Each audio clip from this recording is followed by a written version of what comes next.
You know, there's nothing like a can of soda on a hot day. It reminds me of a story of a man who created a marvelous tasting soda. It was so good, everyone in his family loved it.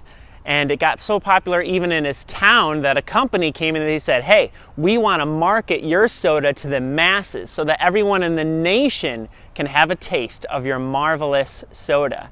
And so he did. He let this company market it. And it wasn't very popular though. And people didn't like it. It left a bad taste in their mouths. And he bought one of his sodas himself, and he took a sip, and to his horror, he found it wasn't his soda at all.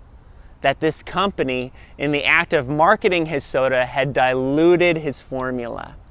And it wasn't what it was supposed to be. And he tried to get people to drink the true soda that he had created, but it was no use. It was really hard to get people to believe that his soda was true and was real.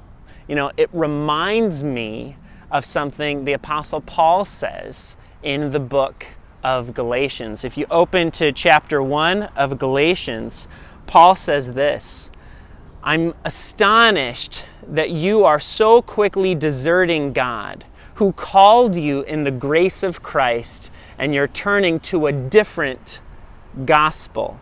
Not that there is another one, but there are some who trouble you and want to distort the gospel of Christ. What happened with that man and his soda is that in the act of marketing the soda, it had become a different soda. And people didn't get the truth of what originally was. And that has happened to the gospel of Jesus Christ in our nation. And the gospel of Christ has become marketed in different places all around our world and the nation. And the true message, the true gospel, has become distorted, just like it happened in the book of Galatians in chapter 1.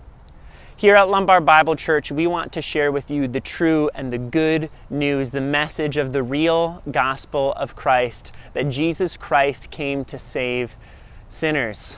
But there's another gospel at play, and people have heard, they've heard a gospel, but it isn't the true gospel. So we hope you join us this Sunday, 10:30 a.m. at lombardbible.org as our teaching pastor launches our new series in Galatians as we look at the true gospel of Jesus Christ and not the gospel that has sometimes been distorted even in our own society. We hope you join us Sunday.